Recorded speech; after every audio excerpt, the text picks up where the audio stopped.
So अब पाँचमा हेर्छौँ हामी। यसले घटनाको विश्लेषण, तथ्यको परीक्षण तथा अवलोकनद्वारा गर्दछ र प्रयोग तथा अनुभवको सहारा लिन्छ। अर्थात् यसले विश्लेषण गर्ने अज्ञानात्मक र निगमनात्मक दुवै विधिको अनुसरण गर्छ। अत यो तार्किक एवं प्रायोगिक विज्ञान हो। समाजसँग सम्बन्धित विषयहरूको व्यवस्थित तरिकाले अध्ययन गर्न खोज्ने भएकोले यसले विज्ञानको रूपमा स्थापित हुन थालेको छ भने समाज गतिशील र परिवर्तनशील भएकोले यसका गतिविधिहरूको विश्लेषण र व्याख्या गर्ने व्यवस्थित विज्ञानको तुलनामा ज्यादै कठिन हुन्छ। यसलाई समाजशास्त्रको विशेष प्रकृतिको रूपमा हामीले बुझ्नुपर्छ। अब हाम्रो गमा दिएको छ सामाजिक विज्ञान र भौतिक विज्ञान बिचको अन्तर। अब सामाजिक विज्ञान र भौतिक विज्ञान बिचको अन्तरलाई बुन्दागत रूपमा प्रस्तुत गर्दा बुँदा नम्बर 1, सामाजिक विज्ञानले मानव र समाजसँग सम्बन्धित विषयहरूको अनुसन्धान, विश्लेषण र व्याख्या गर्दछ भने भौतिक विज्ञानले प्राकृतिकसँग सम्बन्धित भौतिक विषयमा अनुसन्धान, विश्लेषण तथा व्याख्या गर्दछ। पोइन्ट नम्बर 2, पहिलाको सम्बन्ध मनोविज्ञान र संस्कार साइकोलोजिकल एन्ड कल्चर सँग हुन्छ भने दोस्रोको सम्बन्ध दोस्रो भनेपछि हाम्रो भौतिक विज्ञान हो र पहिलो भनेपछि सामाजिक विज्ञान। पहिलोको सम्बन्ध मनोविज्ञान र संस्कारसँग हुन्छ भने दोस्रोको सम्बन्ध भौतिक तत्त्वहरूसँग हुन्छ। पोइन्ट नम्बर 3, मानवसँग सम्बन्धित आधारभूत तत्त्वहरूको विभाजन गर्न कठिन हुन्छ भने भौतिक विज्ञानसँग सम्बन्धित तत्त्वहरूलाई विभाजन गरेर विश्लेषण गर्न सकिने हुन्छ। पहिलोले गर्ने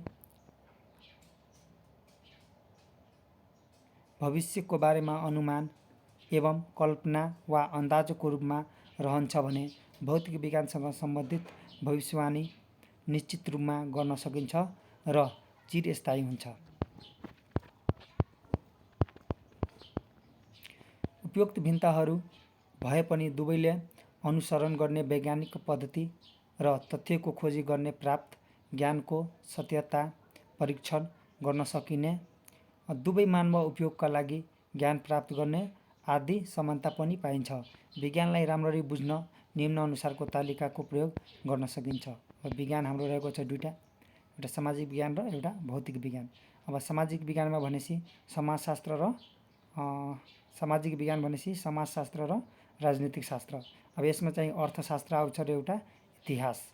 अब अर्को भौतिक विज्ञानमा हुन्छ हाम्रो रसायनशास्त्र र एउटा खगोल शास्त्र। भनेपछि अब यसमा चाहिँ एउटा भौतिक शास्त्र आउँछ र अर्को प्राणीशास्त्र। अब सुरुमा हामी हेर्छौँ विज्ञान र इन्जिनियरिङ, साइन्स एन्ड इन्जिनियरिङ। अब pure science and applied science. अब भनेपछि ज्ञानको खोजी गर्ने र ज्ञानलाई वास्तविकतामा उतार्ने र ज्ञानको भण्डारलाई व्यापक बनाइरहने र पहिलो नभएको कुराहरू सृजना गरिरहने। अब ज्ञान जन्माउँछ र उक्त ज्ञानलाई हुर्काउँदछ, वास्तविकतामा ल्याउने, सिद्धान्त प्रतिपादन गर्दछ र उक्त सिद्धान्तलाई व्यवहारमा ढाल्दछ। अब टुक्रा पार्दछ र धेरैलाई एउटैमा परिणत गर्दछ। अर्को हामी चाहिँ विज्ञान र प्रविधिको हेर्नेछौँ। विज्ञानको बारेमा माथि चर्चा गरिसकेको छ। प्रविधिक भनेको वैज्ञानिक तरिकाले जीवनका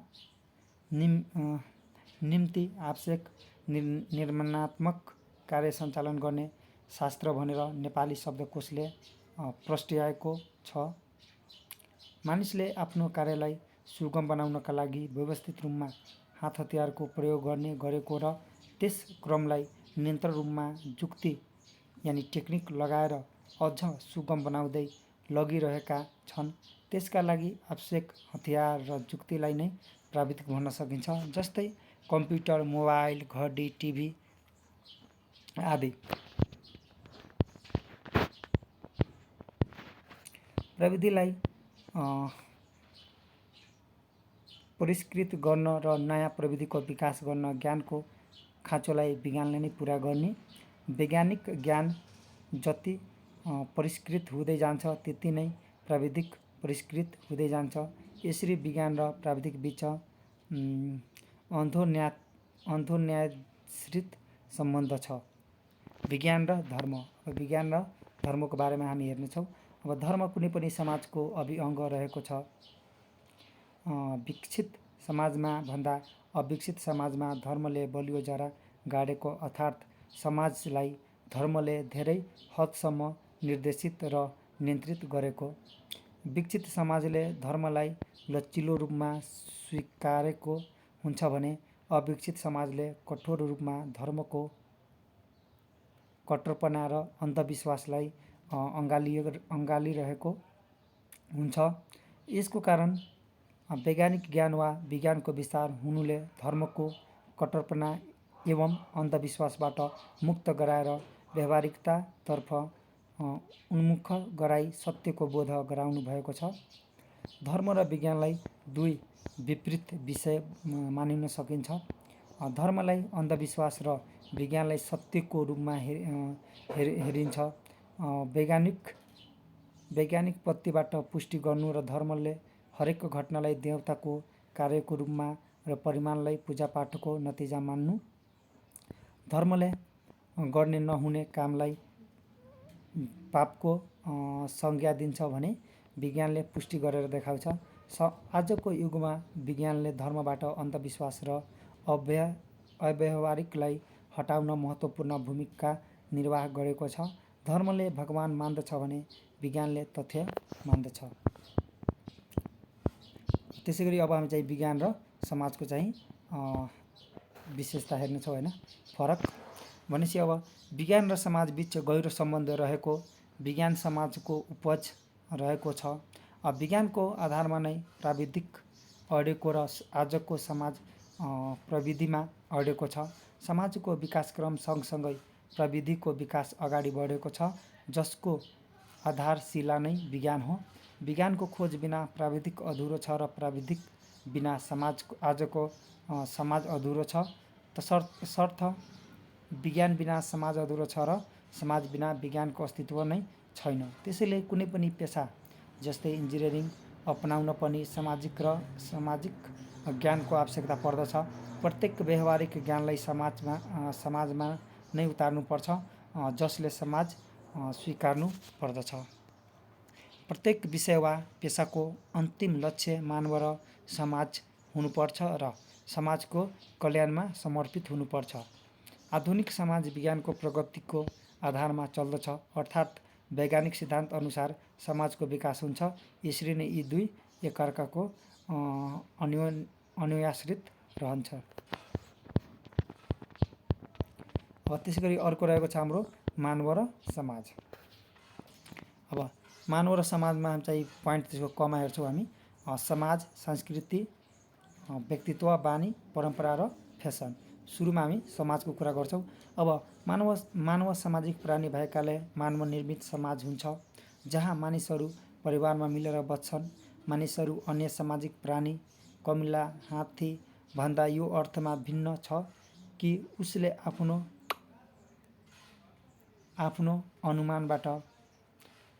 अनुभवबाट पाठ सिक्छ भने अन्य प्राणी सहज ज्ञानको रूपमा आफ्ना क्रियाकलापहरू गर्दछ। मानिसले विवेकको प्रयोग गरी आफ्नो क्रियाकलापहरूलाई निर्देशित र नियन्त्रित गर्दै समाजको निर्माण गरेका हुन्छन्। त्यसैले समाज पनि विविध प्रकारका हुन्छन्। विभिन्न कुराहरूको एउटै समाजबाट अर्को समाज भिन्न प्रकारको हुन्छ। जुनसुकै भिडलाई पनि समाज भन्न सक्दैन। समाज हुनको लागि मानिसहरूको समूह, भौगोलिक सीमा र समान प्रकारको संस्कृति हुनुपर्दछ। आधुनिक रूपमा समाजको दायरा केही फराकिलो भएको छ। नेपाली समाज, भारतीय समाज, पूर्वीय समाज, पाश्चात्य समाज, यसरी देशगत रूपमा वा क्षेत्रगत रूपमा समाजलाई परिभाषित गर्न थालिएको छ। तसर्थ आधुनिक रूपले हेर्दा समाज हुनको लागि एक थप समान राजनैतिक पद्धति पनि राख्न सक्छौँ। यति हुँदाहुँदै पनि समाजमा केही विविध वा भिन्नताहरू पनि पाइन्छ। समाजका केही विशेषताहरू: क समानता समाजको सबैभन्दा महत्त्वपूर्ण तत्त्व समानता हो। समाजमा मानिसहरू धेरै अर्थमा समान हुन्छन्, जसले आपसी समझदारी र सामञ्जस्य कायम राख्न महत्त्वपूर्ण भूमिका खेल्दछ। खमा भिन्नतामा हेर्छौँ हामी। धेरै मानिसहरूको बिचमा भिन्नताहरू पनि धेरै नै हुन्छन्, जस्तै विचार, रुचि, धर्म आदि। अब त्यसको हामी बनावट हेर्छौँ। अब समाजको बनावट विभिन्न खालका मानिसहरूबाट भएको हुन्छ, महिला, पुरुष, बालक, युवा र वृद्ध। त्यसै गरी अब स्थायी संस्था हेर्छौँ हामी। समाज स्थायी हुन्छ, परिवर्तनशील भए पनि समाजको अस्तित्व रहिरहन्छ। र अब वर्ग हेर्छौँ। समाजमा सामान्यतया दुई वर्गको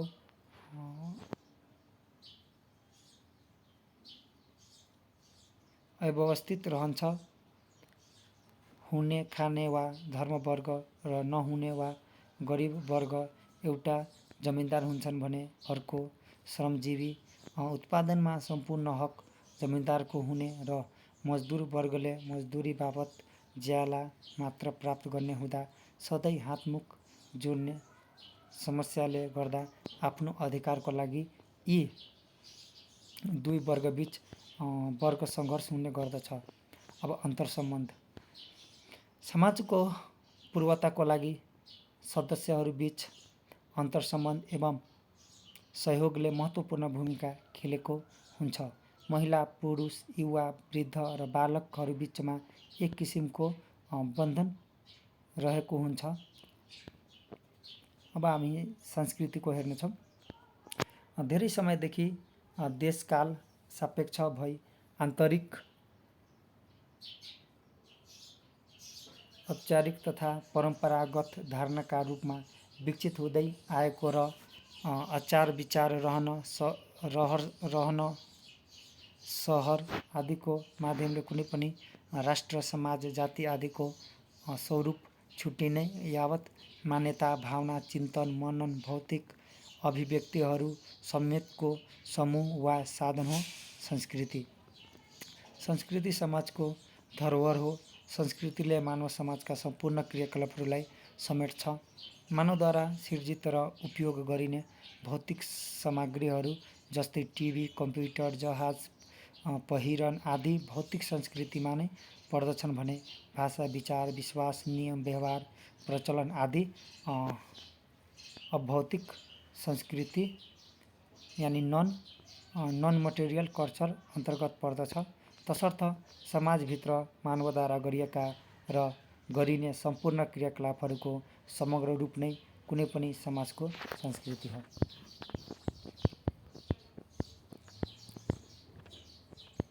अब हामी व्यक्तित्वको हेर्नेछौँ। व्यक्तित्वभित्र हुने सम्पूर्ण गुण, व्यक्तित्व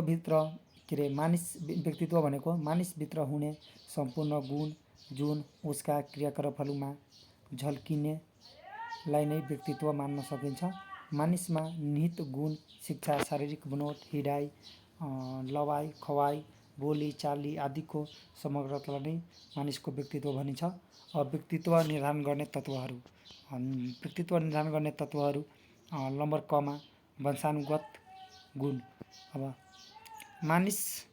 मानिसको रङ, बनावट, स्वभाव आदि आमाबुबाको जैविक, शारीरिक, मनोवैज्ञानिक संरचनाले प्रभाव पारेको हुन्छ। तर वंशानुगत गुणले मात्र सम्पूर्ण व्यक्तित्व निर्धारण गर्ने भने होइन, अन्य तत्त्वको पनि उत्तिकै भूमिका रहेको हुन्छ। जस्तै नम्बर 2 खमा वातावरण, इन्भाइरोमेन्टल। समाजमा रहेका मूल्य, धारणा, सिद्धान्त, परम्परा, धर्म आदिले पनि व्यक्तिको व्यक्तित्व निर्माणमा ठुलो भूमिका खेलेको हुन्छ। र अर्को त्यसै गरी ग रहेको छ हाम्रो परिस्थिति, सिचुएसन। मानिसको परिस्थितिले पनि व्यक्तिको व्यक्तित्व निर्माणमा असर पारेको हुन्छ। जस्तो स्थायित्वपूर्ण वा सुचारुपूर्ण समाजले व्यक्तिमा शालीनता ल्याएको हुन्छ भने स्थिर अवस्थाबाट गरेको समाजमा व्यक्ति हताशपूर्ण देखिन्छ। त्यसै गरी अब अर्को रहेको छ हाम्रो बानी ह्याबिट। निरन्तरको क्रियाकलापले मानिसलाई कुनै पनि कार्य गर्न अभ्यस्त बनाइदिन्छ। कतिपय कार्यहरू व्यक्तिले बिना सोच नै गरिरहेको हुन्छ, त्यसलाई नै बानी भनिन्छ। कतिपय बानीहरू राम्रा हुन्छन् भने कति नराम्रा। त्यसैले विभिन्न परिपाटीबाट बालबालिकालाई राम्रा बानी सिकाउनको लागि प्रयत्न गरिनुपर्छ। त्यसै गरी परम्परा ट्रेडिसनल। अब समाजमा पुस्तौँदेखि चलिआएको व्यवहार, विश्वास, चालचलन, रीतिस्थितिलाई परम्परा भनिन्छ। मानव जीवनमा परम्पराले प्रमुख भूमिका खेलेको हुन्छ। अझ खास गरी व्यक्तित्व विकासमा कुनै पनि समाजको विकासको लागि परम्पराले महत्त्वपूर्ण भूमिका खेलेको हुन्छ। विकास निर्माणलाई र परिवर्तनलाई बचाउने खालको परम्परा भएको समाजको विकास सहज हुन्छ। नत्र जटिल प्रवृत्तिले पनि आफूले कार्य गर्ने समाजका परम्परासँग परिचित हुन सकेमा कार्य सफलता हासिल गर्न सकिन्छ, नत्र असफल हुने सम्भावना हुन्छ। नयाँ कार्य सुरु गर्दा पूजा गर्ने हाम्रो परम्पराले गर्दा विदेशबाट सञ्चालित आयोजना सुरु गर्दा समेत पूजा नगरी सुरु गरिँदैन। त्यसै गरी अर्को रहेको छ हाम्रो फेसन। फेसनमा समाजमा मानिसले कुनै पनि व्यवहार, खाने, लाउने, उपयोग गर्ने आदिलाई विशेष महत्त्व दिन्छ भने त्यसलाई फेसन भनिन्छ। फेसन सामान्यतः छोटो समयको लागि हुन्छ भने पछि अर्को फेसनलाई स्थान लिन्छ, तर कतिपय फेसन लामो समयसम्म रहिरहन्छ। विभिन्न कपडाका डिजाइनहरू, कम्प्युटर, साइबर नेटवर्क, फेसबुक आदिको उपयोग, नयाँ वर्ष मनाउने, क्रिसमस, भ्यालेन्टाइन डेको चलन, सुन्दरी प्रतियोगिताहरू आदिलाई फेसनको रूपमा लिन सकिन्छ। कतिपय फेसनले राम्रो रूप लिएका हुन्छन्, समाजलाई अग्रगति दिन्छन् भने कतिपयले समाजमा नराम्रो असर पार्छ।